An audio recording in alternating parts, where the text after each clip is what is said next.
Ariel Reese.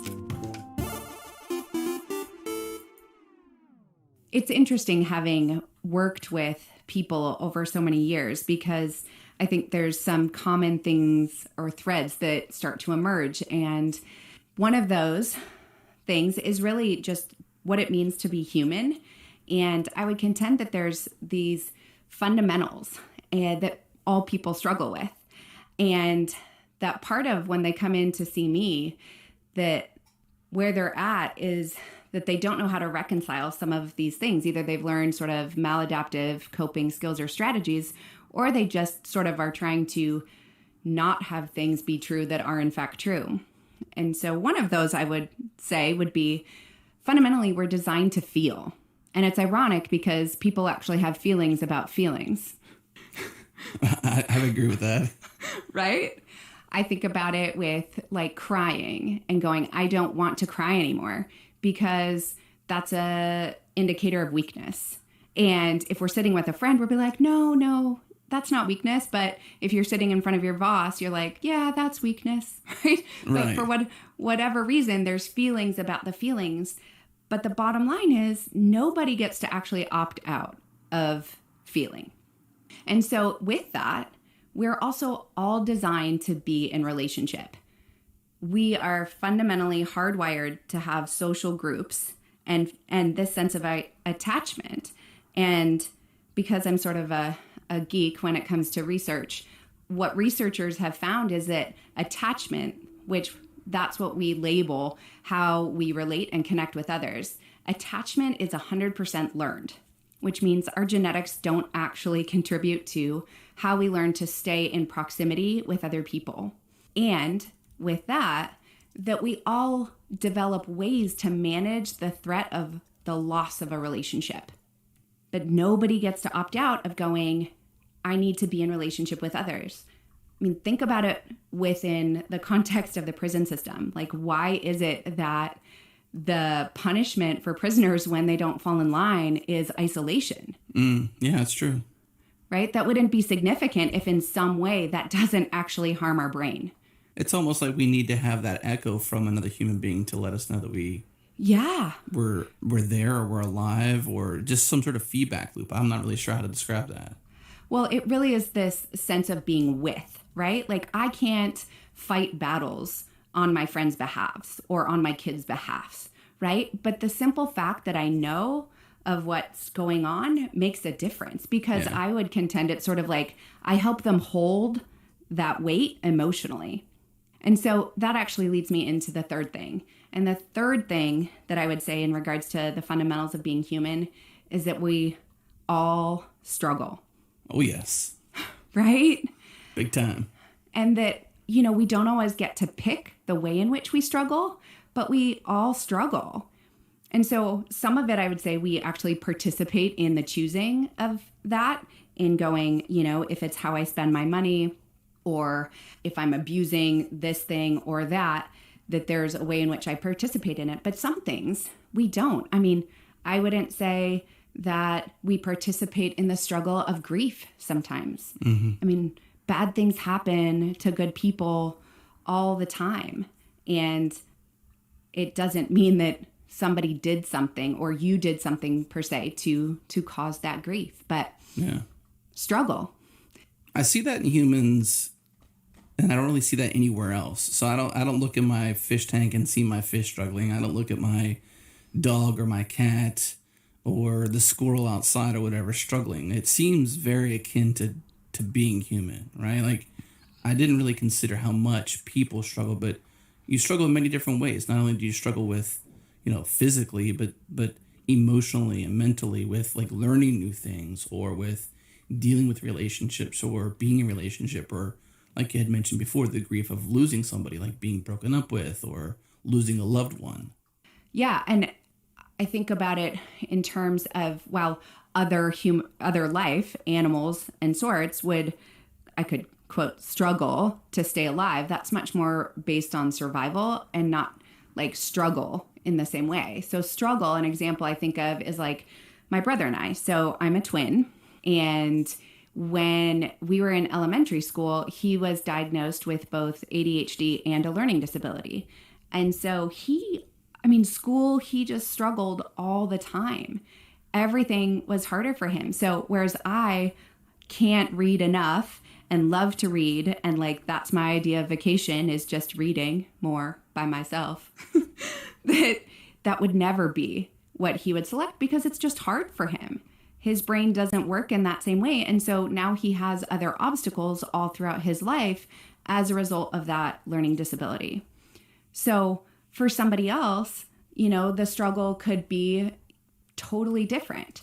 It might be that in their family history, it's a substance abuse problem, or, goodness, who knows, loss, right? That you've just lost a lot of people and struggling with how to navigate that. Or it might be health, their health, your individual health, or someone you love. I mean, I think, honestly, trying to navigate one's health overall is a significant struggle.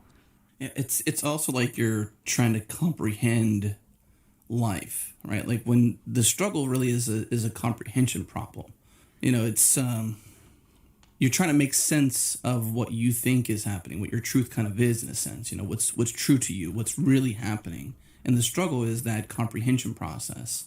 But I also think of it like, since as we approach these different topics of being designed to feel, designed to connect, or the fact that we all struggle, it's almost like we're enabling those that would listen to the show the ability to know truths about being human, and then therefore being able to enable or offer empathy to others because of these truths. Right. And I think that's really a significant lie when we do struggle, that we're like, oh my word, nobody's ever struggled like this. Like, right. I'm all alone in this, and now I can't find a way out. And that actually isn't going to help us do that struggle any better. And that's why even looking at these things and going, I do feel the way that I do, and I have these emotions around this situation or experience. But I also, where are my people? Who do I walk alongside me in life in order to navigate the struggle? And fundamentally, we're all going to struggle more when we don't know. And so this is why being able to name things really makes a difference. I mean, in the field of neuroscience, we sort of say, name it to tame it. And what I mean by that is when we're able to put words to our experiences, it changes the way in which we navigate it. This might be a weird example, but I always think of The Little Mermaid. And if you haven't seen it, it's been a while. I'll remind you. There's a scene in it when Ariel, as a mermaid, is eating or goes to eat with humans. And she picks up the fork and she's like, oh, look, it's a dingle hopper. Right? And then she proceeds to use it to brush her hair. Which we all know a fork is one not designed to brush our hair, nor is it named a dingle hopper, right? It's a fork, and it's an utensil we use in order to feed ourselves. And so obviously she's going to struggle in a certain way if she continues to think that that's what it's used for. Right. Right? And so in our lives, if we can say, for example, with emotions, look, crying in and of itself doesn't mean that I'm weak. I can not like it, but emotions, like, it's a reflection of sadness. So I'm sad. And I can take it further and go, I'm sad because, I lost a loved one. Or I'm sad because, things aren't going my way. Or I'm frustrated and I continue to try to make progress towards this goal, and I just keep hitting an obstacle. Those things help us be able to navigate it differently, because then I can take the next step and go, who or what can help me take the next step or move in some way to then change how I feel. Well, since you said feel, let's go deeper into that. So, I mean, of course we're human, and it makes sense. Yeah, we're designed to feel, but how in the world are we designed to feel? Like, why are we designed to feel? What is it about us that makes us unique in the fact that we are designed to feel? Well, it's helpful in this regard to sort of understand the way in which the brain is designed, and I should say the human brain. And so when we talk about humans, there's 3 key structures that we talk about in regards to our brain, and that involves our brainstem, the limbic system, and then the neocortex, okay? And so our brainstem is really only responsible for essential functions like breathing and heart rate. And a parallel to this is if you think sort of the brainstem as like the reptile or reptilian brain. Okay, so think lizard or turtle. They're really just, they can't self-reflect. They're really just going about their life with trying not to die, right? And feed themselves and not die. Eat and not die. That's their life. Correct. But we have that part of the brain is the brainstem. And then above that, well, let me give you a little visual to help you as we walk through this. Yes. So if you put your hand up like you're being sworn in, so hold your right hand up beside you and then fold your thumb across the palm of your hand and then take your top 4 fingers and fold them over the top of your thumb. So in this analogy, your wrist would be synonymous with your brainstem. And then your thumb would be synonymous with what we call the limbic system or the mammalian brain, which is associated with mammals. And then the 4 fingers on the front is part of our neocortex. So, but more specifically, the frontal lobe or prefrontal cortex. So it's one portion of the neocortex. Okay. And so that is what makes us human. We always sort of joke and say, put your lid on, which is like, how can I manage my emotions? I put my human brain on. When we look at emotions more specifically, the seat or the emotional center of the brain is actually in that mammalian brain. So your thumb, all right, it involves 2 key brain structures, and that involves your hippocampus, which is responsible for memory, as well as the amygdala. And that amygdala is what is the key part of the brain responsible for emotions. Now, bear in mind, and please, as we talk through this, the brain is always more complex than specifically saying, oh, this part of the brain only does X, Y, and Z. Right. That's what we know for now, and research always adds to or modifies that. So there are ways in which the frontal lobe, we always say sort of the right prefrontal cortex, also involves emotion as well. But the primary emotional center in the brain is that amygdala. Gotcha. And so this is why when I say name it to tame it, it is so critical, because language is, while animals can converse, right? They all have a language, so to speak, but it's not human language like words. And so when I put on my prefrontal cortex or I put on my neocortex, that I can use words to help me manage the emotions. So I'm living much more like a symphony of all of those different brain structures working collaboratively, not in opposition. I guess that's true why certain brain injuries might happen. You wreck your bicycle or something like that. I did that when I was 4 years old. I got a concussion. Really? I never had any I never had any memory loss. I actually did for a couple of days, I think, because, I woke up in the ER and I was like, what's going on? But, the symphony aspect of what you're saying there is that if one system isn't working properly, are you saying that because of that, if you have a symphony, you obviously have the woodwinds, you've got the, various instruments that totally make up this, gigantic symphony. Sure. If one aspect of that sort of like becomes injured in some sort of way, then it doesn't sound the same anymore. Is that the same what you're saying here for our brains? Sure, but this is what is the coolest thing about our brain is that it's capable of being modified. So we always say neurons that fire together wire together, okay? And so a thought at the most fundamental level is a neuron. And that's just another word for sort of the cell in the brain. Right. And so once information or once we take in data and it gets to a certain threshold in the brain, that neuron fires along and then connects with other neurons to create a neural network. Okay. And so if there's an injury, what can happen is that neural network gets modified.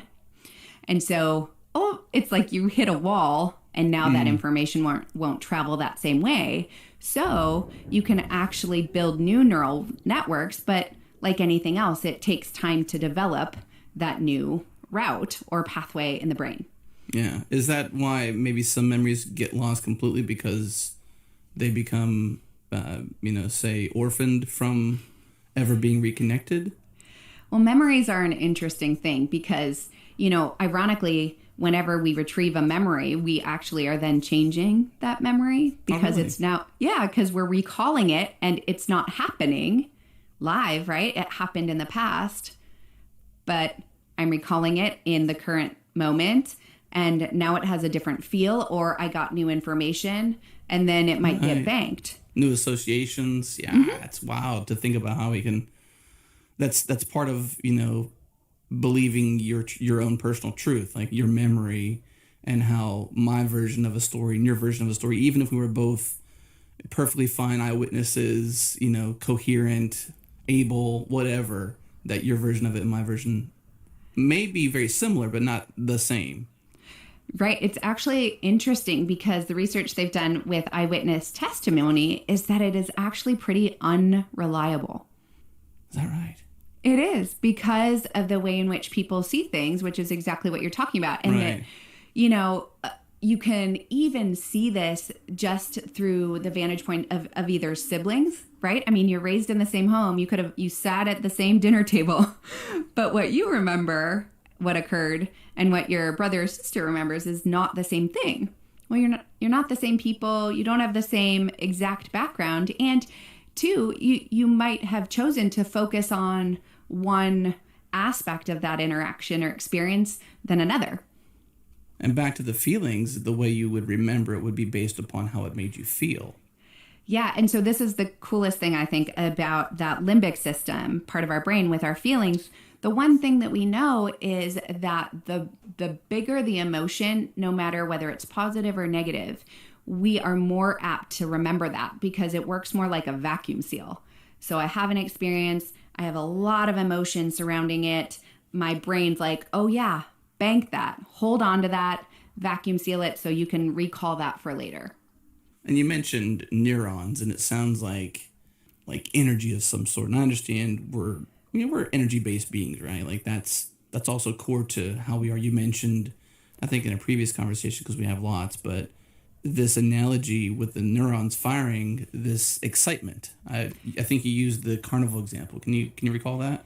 Yeah. So neurons operate by what we call the all or none principle, which means they either fire or they don't. So because I tend to see things in pictures, I think of it like the game at the carnival where you take the hammer and you hit the metal thing, and whether or not it goes all the way up and hits the bell and rings. It's sort of how neurons work. Like unless it reaches that threshold of excitation, then it won't fire and it won't move on or connect that neural play. And so this is how we actually can change how we think, because we can look at focusing on something else, because we can say where attention goes, energy flows.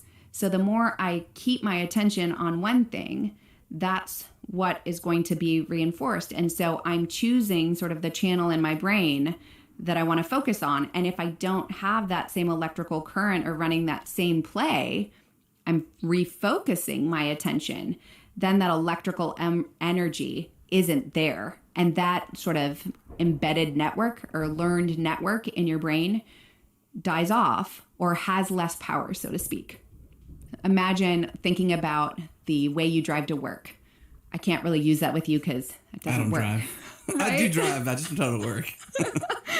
But so you drive the same route to work and it becomes so habituated. I'm sure this has never happened to anyone. But you get home and you're like, holy cow, how did I get here? Right. Like, I don't remember that entire drive. And so it's been so habituated, like that neural network is so strong that you're like, this is just what we do. And sort of on autopilot, you just do it. That happened today, actually. We were driving somewhere. It was last night for dinner. And I'm getting ready to make a left. And Heather's like, no, you're going to go straight here. That happens often, by the way. But the point was when I'm at this particular stoplight, I tend to make a left because I'm going into Tomball and not onto the highway to go to the Woodlands or whatever. So right. My brain is like, when you're here, you should be making a left. And so I habitually was like, left turn, so you're going to make a left, even though I know where we're trying to go. Right. Because your brain's it's just been well practiced.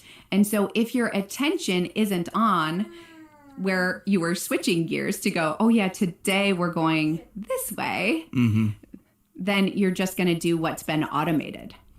So in that same thing, I'm going to take this a step further and tie it back over to that feeling and going, so what can happen is we get conditioned around certain emotions and be it reinforced or sort of punished and say, oh, I was criticized, I was bullied whenever I cried, or it made me feel bad when I wore this outfit, or when I did math and I struggled in school, you name it. And so now I've wired a network as based on that emotion that says, this is how it feels to do math.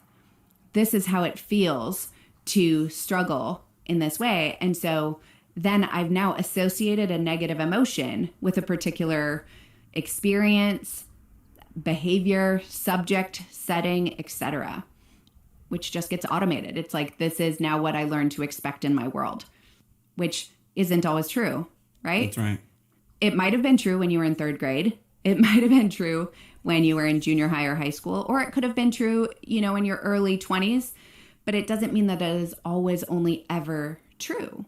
So are you saying that your feelings, as they evolve over time, you should always be confirming, is this still true, essentially? Well, I would offer up that I say feelings aren't facts, but they are feedback. And so if I don't put my lid on, if I don't actually look at things through a process of self-reflection or repetition, i.e. looking at other data, then I'm apt to just allow my emotions to lead without considering that there might be more to the story, or maybe that isn't actually true. The interesting thing actually with emotions is that they're actually really important when it comes to connecting with other people. And sort of that route would look like empathy. Right? And when I talk about empathy, I want to distinguish empathy from sympathy, because I'm a word girl. Language matters. Well, help break that down then. What's the difference? So I would say sympathy is sort of like, oh, too bad. Sucks to be you. Right. Bummer. Yeah. Right? But empathy is so much more of like, wow, I can only imagine if I were you, had your background and was going through that experience, like how bad that had hurt. Mm-hmm. Or like, oh, I would be so inflamed. So empathy is much more my ability to see somebody's perspective from their perspective, not my perspective of someone's perspective. Gotcha. Because that comes across, like, I would say sympathy to some degree has more of a component of judgment, whereas empathy is more like, hey, I'm with you, dude. Yeah. Like, I'm stuck in this elevator too, trying not to like panic. All right. Makes sense. Yeah. I like that a lot. The way we break that down is pretty interesting. Well, and so because we're fundamentally hardwired to connect, then it means that we're all going to fare a lot better when we have other people that we can walk alongside with. And so, think about the kinds of individuals that you relate well with. Usually you share probably similar hobbies, interests, likes, dislikes. I think that you've said before, your people, and I don't know what you really mean by that, but I think it's probably like the people you identify with, the people that maybe even are easy to empathize with. And as you mentioned, likes, dislikes, things like that, like you need your people, right? And without your people, you mentioned also the prison system and the idea of isolation and how that changes somebody. Could also kind of drive them crazy because that feedback loop is missing and they don't have their people. And I would even say in that scenario, in prison, your people probably are harder to find even. Just because of the scenario. Sure. I mean, that one's got a whole other layer to it. But even that gets at that sort of gang mentality. Right. And sort of, we have to, like, I don't really think anybody... You have to band together to survive. Correct. Yeah. Correct. Because that's how we started, was far more tribal. Yeah. Right? And they've actually done, social psychologists have looked at this in terms of the research, and they go, how is it that tribes can value their people so much, but then sit there and commit atrocities, like brutalities against other tribes? And it's because, ironically, we all have an in-group and we have an out-group. And if you're in my out-group, I can assign a different merit or value, which I think is a little unsettling. honestly, because I would contend that I don't care who you are or what you do. Like, you have value because you're human. Right. I mean, this is why we don't start testing like, I wonder what would happen with this drug if I tested it on humans. Right. Right? That's sort of the last case after we test in all these other ways, because humans fundamentally hold a different value. And so why is it that we can't begin to see everyone with a certain amount of credibility that says, you don't have to be like me, you don't have to think like me, but just a fundamental sense of respect to say you are human and therefore you're in, like, we're good. But that being said, we're going to gravitate to finding people who we can sort of get, or we feel like, have more of a shared understanding. One example I think of is, I grew up in the Midwest, both my husband and I, from different states in the Midwest. And we always sort of joke about the difference in the way that people are, where it's like it can have been years without seeing friends, etc., from back then, because he moved away when he was an adult, and I haven't been back in years. But there's just a way in which you interface with these kind of people.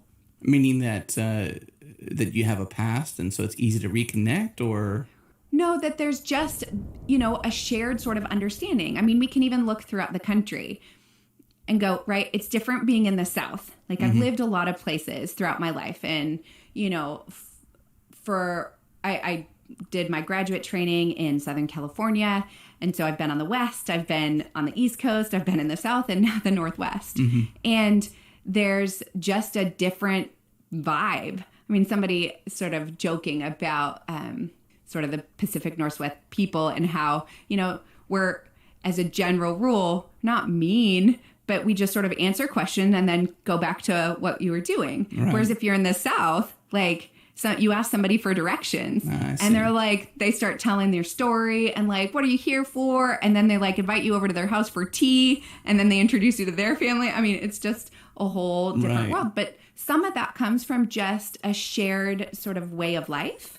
But some of it can come from, just interests. I mean, another example for me is having grown up more in athletics, and that I've just always been, and having coached competitive gymnastics for a number of years, like, I love being around people who are fit and love to take on a challenge and be like, yeah, let's try a Tough Mudder or a marathon or whatever. Whereas other people might be like, no way. Like, I got up and walked to the fridge. That was good.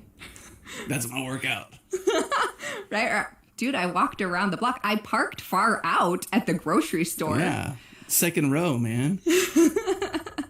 But that it makes a difference in terms of, this shared understanding to go think about the people that you want to spend your time with.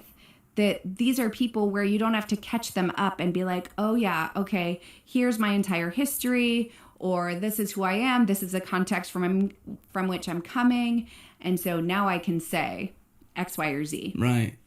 I'm almost thinking like there's certain words you've used. So we said designed to connect. I've heard you use the word attachment before, which has not just its surface level meaning, but a different meaning in neuroscience. But then I'm also thinking like relating, so what you're describing here is being able to relate with people. So because I'm from the South, or because I'm from, the Pacific Northwest or whatever, there's certain things I relate to. Yeah, I think of shared understanding. Right. What other words describe connecting, though, that you can think of that we can kind of identify? Well, I talked about empathy and going, there's a sense of feeling understood, right? Like, I don't have to give a whole explanation that, I sort of share something and you have a sense of how that might make me feel, and to care about that. Connection is really about finding ways in which there's support too. To say, I know you're going through a hard time and I'm here for you. I mean, where I live, it's a huge military population. And so we have a lot of families where, husbands generally speaking, but some wives too, are out to sea and raising kids in that 0 to 5 age when spouses are gone for 3, 6, 12 months at a time. And they're home. Like they're doing their life trying to raise kids, and it's very isolating because they need to go by the kids' nap schedule, or they don't, and then they suffer in other ways. Right?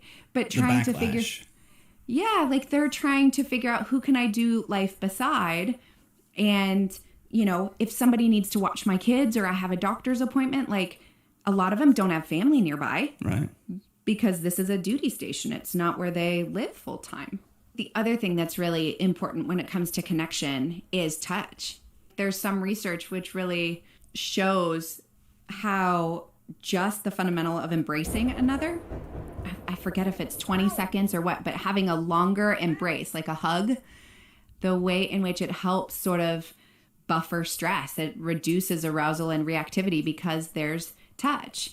You can hear the sort of testaments of widows, women who've lost their, or husbands who've lost, you know, their significant other, and just how much they miss being touched because they used to have the embrace all the time. We can also see this in parenting. I mean, you hold babies, they're close to you, that touch. And some years ago, there used to be orphanages.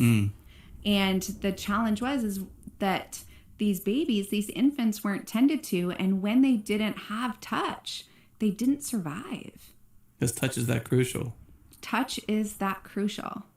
It's probably a feeling thing too, but there's a chemical process that happens there too. I know that's a thing with newborns. There's the concept of skin to skin, or the idea of the mother holding the child, you know, within seconds, you know, and what a big impact that makes on the child for the rest of their life, that initial attachment.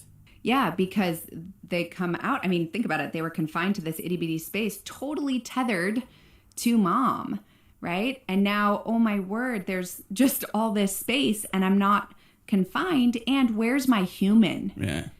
Right? Because skin feels different than other things. And so, not to mention hearing the heartbeat, right? Because think about how infants actually hear the mother's heartbeat for 9 months. And then it goes away for that moment of, you know, the birth process. They're out, they get cleaned up, whatever, the suction, and they let them cry. And there's certain processes that happen that the doctors and the nurses feel good about. And then they're like, okay, mom, healthy baby, here you go. Congratulations. That 30 seconds feels probably like a lifetime to the baby. Yeah. And I mean, we're talking with moms, but it can be dads too. Yeah. Like, of just the value of touch. And I would say, like, just the proximity. Like, I think about when people aren't well and you find out a loved one's in the hospital. Where do you want to be? Right there next to them. Exactly. Because there's comfort in touch. And when we can't touch people, hold people, and really have a connection with people, we're lonely. Right. A companion even. Right. And so I think about this with so many, you know, workforces being far more distributed. Yeah. And while it's an awesome advantage and helpful in the workplace, it also has other potentially deleterious effects of going, like, where's my people? I'm not touching anybody. I lose the visual data, which I think we've alluded to this in the past or mentioned this briefly about empathy and the role of facial expression, right? If I don't, like, there's this part of the brain, and we have mirror neurons that help us empathize with other people, right? And some of a huge component of empathy is actually facial expression. So when I see people, when I look at a face, that contributes to me having a certain feeling experience as well. Right. Like maybe sitting down for a meeting, a one-on-one meeting, great conversation, but the person keeps looking down at their watch or they keep looking at their phone. Well, you know they're still listening to you because you know how sound travels, right? But it seems visually, based on their face and their demeanor, that maybe they got other things that are, you know, competing for their attention, or that you're just not a priority. And so you start to feel like, come on, man, what's going on here? Or, you know, right? Be committed to this time with me. Right. And it's not that they've said anything, it's that they're doing something. Correct. So you're paying attention to these visual cues that then you make inferences or judgments that then create feelings that then contribute to choices, which then might bring you closer to or farther from that individual and relationship. Wow. Right? What I'm hearing all along the way is the struggle. Like this connecting and feeling is a big struggle. Wow. It is, ironically. So my husband always says, 47 or 7, it doesn't matter. Like you still are trying to figure out how to live beside other people who make choices you might not make and to stay in connection, like as families and going, we pick the people we can, well, we can't necessarily pick our relatives. We can pick our family, like pick the people that you want to hold close. Because, even going, so say in that example, like somebody has their cell phone out and, keeps sort of looking or tapping their fingers, etc. Well, what if you gave them an opportunity by saying, hey, by the way, like, what's up? Are you waiting for a call? And you inquired, i.e. used your words, and then said, hey, that just bothers me. Like, I don't have a lot of time. I took time out of my day so that we could have lunch or dinner, yada, yada. And I'd really love for you to be present with me here. And then if they can accommodate that, like it's going, oh, they took the feedback I gave them. And the next time they either clarified and said, hey, you know what? I really want to, I just have to keep my phone out because I'm waiting for this call. But as soon as that comes, I'll put it away. Right. That would contribute to you feeling very different in the relationship with them. Because one, they use their words, right? But you did too. And you said, hey, it really bothers me when you do that, or I'm uncomfortable or hurt or fill in the feeling word. And now I just created more of the fabric of the relationship. I never really considered that, honestly. It's happened to me recently. And I never really considered the confrontation, which that's what it seems like it is. And there's a way you can approach it with love and respect or not, this confrontation, right? And describing to this person, giving them a chance essentially to share with you how they feel, which goes back to the first principle of being human, or the fundamental at least, being able to feel. You give them a chance to share how they're feeling about whatever it is that might be competing for their attention. And it says, hey, they might get a chance, like you said, to say, I'm actually listening to you, but I've got this thing going on, so I got to pay attention. And they might give them a chance to give an excuse that then you can have empathy for and understanding and continue on with. And then that negative feeling is now removed. It's squashed. Right. What they did is when you shared your perspective and invited them to share theirs, you now built a context for where they were coming from. And you're like, oh, so now I have more space and now we can actually communicate with our words. And it actually brought us closer. Wow. Right. And so even you using the word confrontation, because ironically, I wouldn't call that a confrontation. I would. I know. See? But we always talk about in our family, like clarifying, like I'm just clarifying, like, this is what I heard you say? Right. Or this is what I heard you say to me. Is that what you meant? Is that true? Right. Yeah. Or like when you can, one of my favorite things is just doing the observational feedback of like, hey, I noticed whenever we sit down, you tend to leave your phone out on the table. And I'm just not sure how to make sense of that. And give them a chance to explain it. Yeah. It's like the roundabout invite.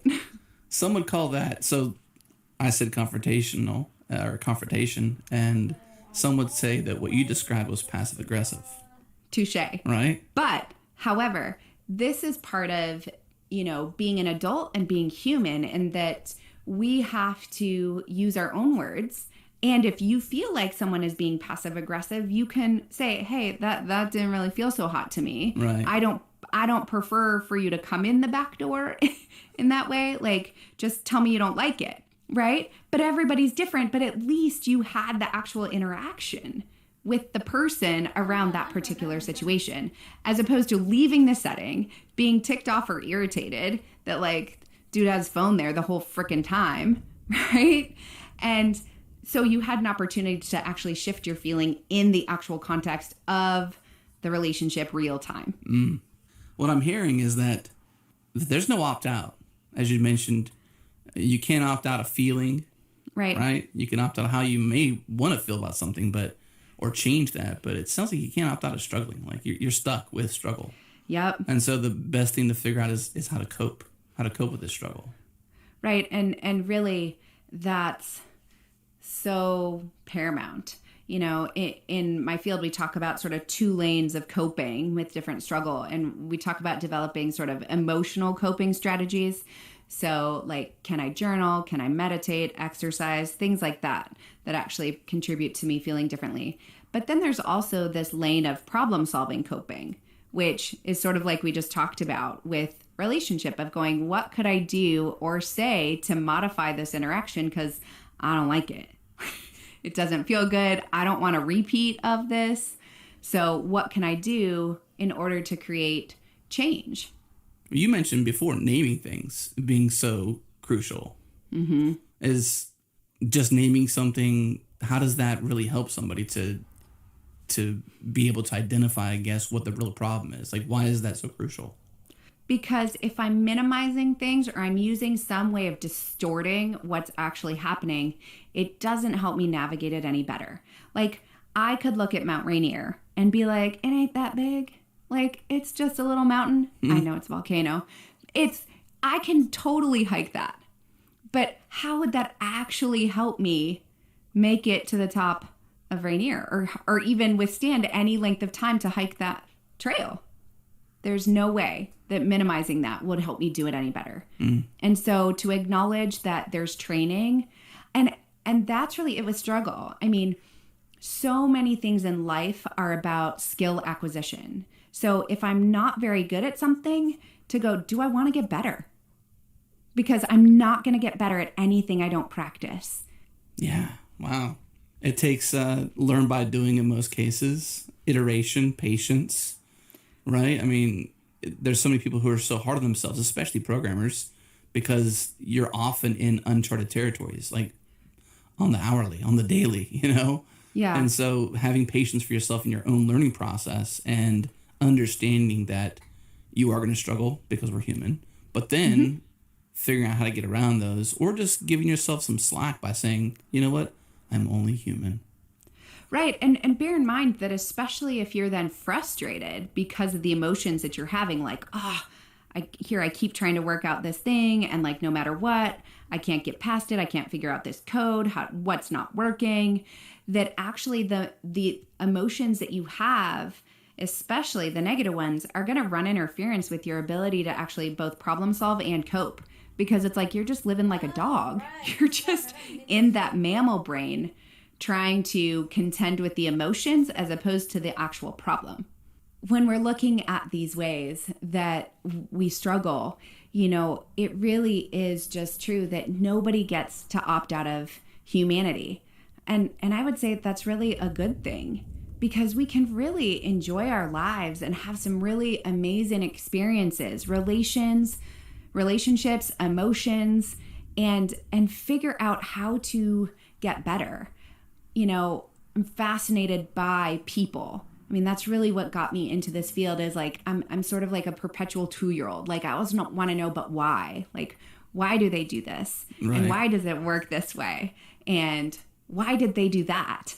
And it was interesting. I was having a conversation with a friend recently, and they were talking about, they were just shocked or appalled that somebody did X, Y, or Z. And I responded to them and I said, really? I said, you're really that surprised? And they're like, yeah. And I was like, because I'm not surprised at all. Because that's just what people do. Like, people mess up. Right. People do things to hurt other people.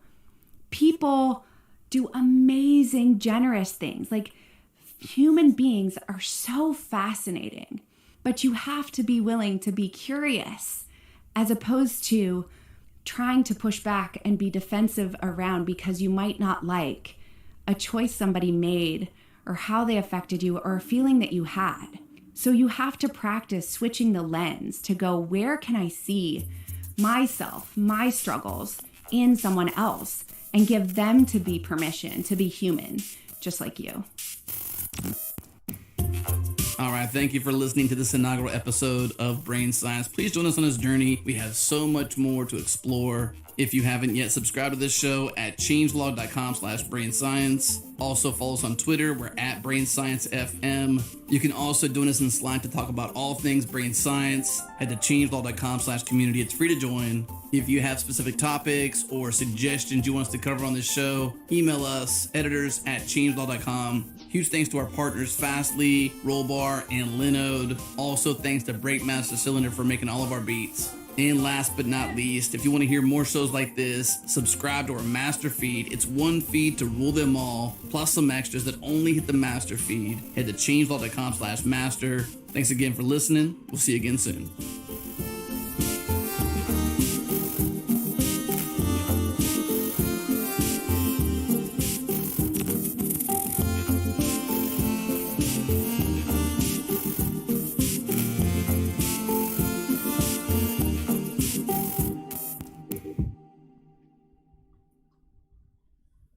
Bandwidth for Changelog is provided by Fastly. Learn more at fastly.com. We move fast and fix things here at Changelog because of Rollbar. Check them out at rollbar.com. And we're hosted on Linode Cloud servers. Head to linode.com/changelog.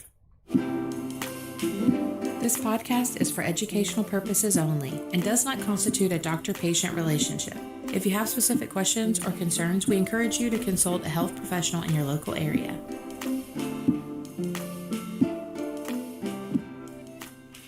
From Changelog Media, this is Brain Science, a podcast for the curious. We're exploring the inner workings of the human brain to understand behavior change, habit formation, mental health, and what it means to be human. It's brain science applied, not just how does the brain work, but how do we apply what we know about the brain to transform our lives. I'm Adam Stakoviak.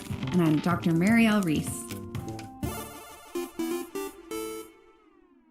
My husband has often said, as we parent, more of the challenges that come along with that. And so at one point in time, he used to say 7 or 47, because obviously he was 40 when we had our son, that it didn't matter what age you are. We still struggled with relationship and trying to figure out how to live beside people who make choices we wouldn't make or do things that we wouldn't consider doing. And I think in life, we are just apt to struggle with relationships because not everybody's like us, and we don't always know all of ourselves either. Some of the time when I talk with patients about ourself or this notion of ourselves, I like to think of it sort of like a gemstone in that there's different facets depending on how it's cut, right? And so when the light hits it, different aspects or sides of ourselves show up or are seen. And sometimes throughout development, that goes a bit awry. And so we end up with more like fragmented gemstones, like where we might feel like I'm not aware of this part of myself when I'm in this situation or this relationship, but I'm more cognizant or aware of it in this one over here. But all of that being said, we're always going to be able to navigate our relationships with others more adaptively or more effectively when we figure out how to deal with ourselves. Would you agree? I feel like learning more about yourself is about life experiences.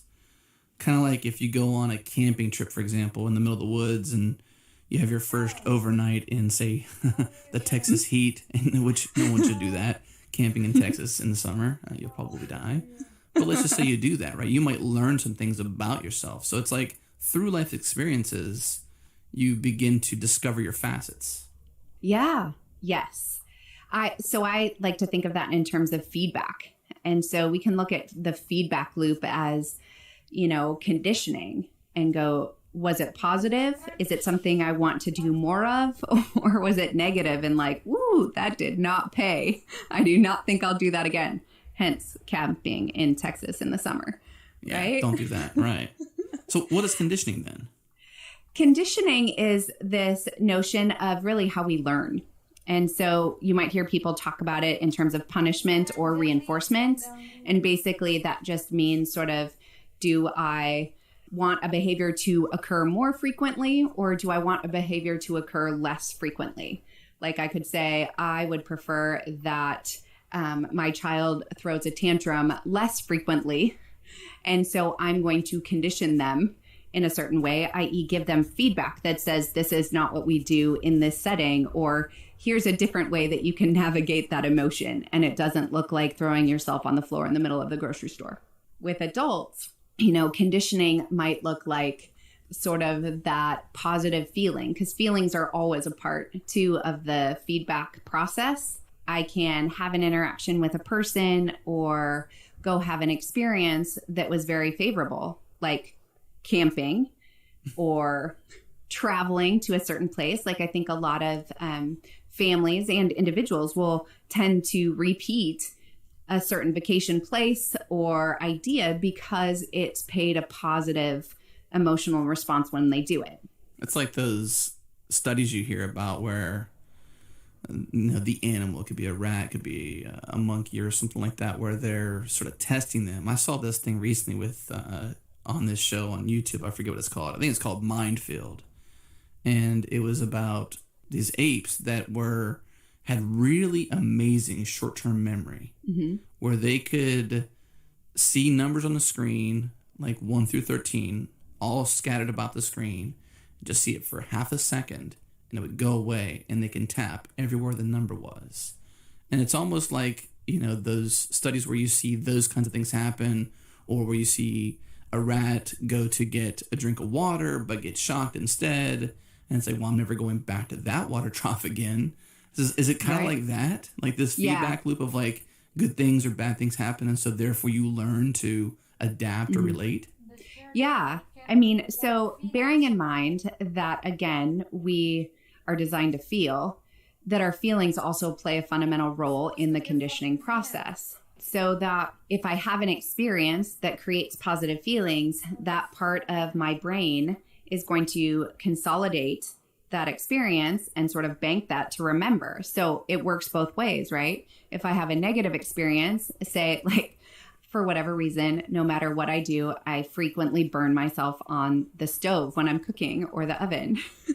And so I might be like, dude, I'm out. I'm just not going to cook. I'm not going to use the stove because it doesn't pay.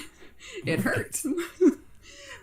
But that's my feedback loop. And so if I just lived more in the emotional space of that experience, I might be apt to be like, I don't cook. And I would defer that responsibility to my husband, or I would live by restaurant, I suppose.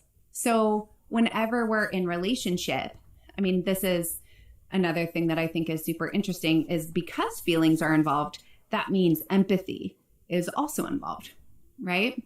Because when I empathize with another person, what it is that I actually have a sense of understanding of their experience from their perspective, not like my perspective of their perspective. Like I can look in and say like, that somebody might not be struggling with math, or somebody might not have a hard time with exercise because, well, I don't. But that doesn't mean that's true for all people. And so when I'm in relationship with other people, it fares a lot better when I can practice sort of setting my own perspective aside and being willing to move or maneuver, that I could see their experience through their lens. Yeah. I think it's important too to remind those listening to this, like why superiorly why relationships truly matter to us. And that's because part of who we are is because of part of our relationships. That our mind and who we think we are is formed based on these interpersonal relationships, whether they're strong, whether they're weak, they all form and inform who we are. Yeah.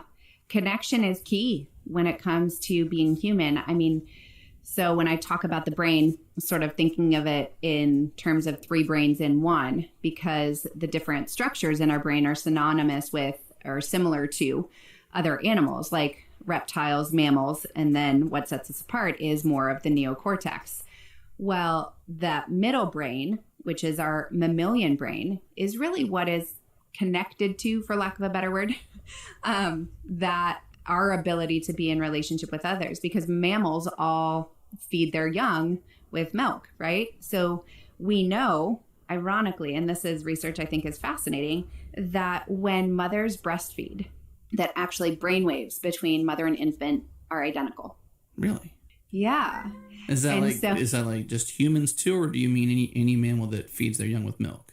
No, I don't know that this was just done with humans. Okay. So I can't speak to other mammals. But for humans, which is fascinating because oxytocin is a neurochemical that is sort of like our stress reducing, positive emotion giving neurochemical, which is why it's super adaptive for moms when they're feeding their babies to be able to have more of that experience of calm. But that is also our attachment binding hormone. And so it gets released in mom's brain and it calms not only mother, but child as well. Wow.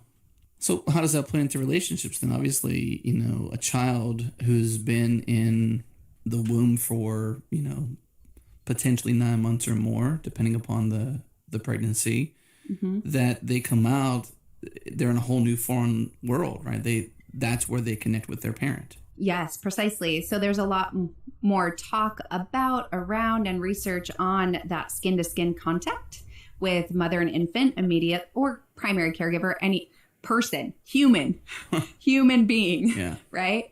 Immediately following birth, because of the power of that attachment and how that actually helps the infant immediately. Because, can you imagine how traumatic it might be to be in utero for 9-ish months or so and then be separated? And you went from like no space and cramped and tight to huge, vast space and I can move, and not having an awareness of, an infant not having the awareness that their arms and legs are necessarily tethered to them, but just feeling that openness and emptiness. So to have another human, warm-blooded, right? Warm-blooded human that they can connect to actually is incredibly soothing. And so I think about this with adults, like when we have someone we care about who is ill and possibly in the hospital, that I would say, where do you want to be? Right next to them. Exactly. And so when we experience pain or hardship, like we are apt to look for the connection. It doesn't mean that we get to opt out of the pain, but just knowing that we don't have to endure it all alone is critical. What about how relationships play into this notion of neuroplasticity, being able to reform or reshape parts of your brain? Well, it's interesting that the research talks about that the first year of life, and some will say first couple of years of life, tends to be more right brain development for infants, which is ironically more of the sort of emotional side of our brain. We sort of say, and always when we talk about the brain, we talk in generalities as well as sort of what we know as of now, that language is more left brain. While there's some right language function, it tends to be more left brain function, and sort of emotions, relationships, more right brain. And so when we talk about neuroplasticity, there's a way in which having another human with you actually facilitates more of the growth of those neural networks for infants and early toddlers. Well, I've been doing a little research, not a ton, so I'm not vested or really up on this research. But, there's also we've talked about putting your lid on before, you've mentioned that, and this prefrontal cortex not even being fully formed until, say, your mid-20s. So when we say, we're dealing with a three-nager right now, not a teenager, a three-nager that right. Is 3 but thinks he's 13 or 14 or whatever number it might be. So we have to, even when you go back to relationships and empathy, realize that there are moments in people's lives up until the age of 25 where they may not have a fully developed functioning brain. Sure, they've got the brains all there, but there's parts that are still in formation. Right. Yeah, this is why even right now, with kids in sports, like there's so much research around brain injury. Oh, really? And sort of, protecting the younger brains. Yeah. Right? So like my son at his age for soccer, like they're not allowed to do headers, because the brain is still developing and it's just more vulnerable to injury. So we just want to be protective of that. When it comes to the brains, we want to have other people sort of, I would say, as a parent, we're sort of acting as the frontal lobe for our kids. Right. And yeah, good point. I like that. I like that concept a lot, actually. Yeah, so I think about it like scaffolding, that as our kids grow, and it doesn't matter. Like, I just always want people to have this sense of hope and optimism around, like, look, it's not over if you didn't get it in childhood or it didn't fully grow. Like, neuroplasticity is one of the most amazing and hope-filled things, because we can continue to build this and grow all throughout our lives. And so having another person participate in the development of our own mind, it's sort of helping build neural networks that say, hey, I totally understand that you're upset as a three-nager because you did not get ice cream and you think your world is now ending. But to actually, you can still empathize, but that doesn't mean you necessarily give them that desire, right? Because I don't want them to be conditioned, i.e., I don't want them to have the perpetual feedback that when they're upset, that they just get to have the ice cream that they want. Right. Let's also say we're using children as an example here, because for the audience to empathize with us, that's our breeding ground for research, basically. I can give an example where my son, he just I can't recall the exact scenario, but there was a moment where I was like, to my wife, I said, hey, it's not that he's misbehaving, because we were both sort of like in this crazy mode with him and he wasn't behaving. And I was like, you know what? It's not that he's misbehaving. It's just that he can't right now. He's just too far gone. He's too tired. He's too exhausted. He's overstimulated, and his brain is just not developed enough to really get that we're asking him to behave and desiring and expecting him to, but he's just not capable. So at that moment, we both sort of just curled into ourselves and just cuddled him and just was just, loving to him, rather than like, why can't you get this? Come on, three-nager, do this. I mean, like, Right. So our breeding ground in research is our children. Yeah, exactly. And, in my line of work, I will see the people where this sense of attachment and connection and feedback loop didn't go so well. And so they've learned, I always say it's sort of like they jerry-rig things. Like, they learned how to best function in their lives as well as they could. But we know this, whenever we jerry-rig something and don't actually fix it the way it was supposed to be, what happens? It breaks down. I like to earmark that too for future habit formation and breaking conversations we'll have around like the whole, the cue, the response, the reward, etc. Because that's kind of like, it reminds me of like habits, even like this short circuiting, this jerry rigging, as you're mentioning. It's almost like you're making your own path to a better connection or a learned behavior, whatever you want to call it. That's not exactly, good long term. No. In fact, so part of how we've developed this awareness of attachment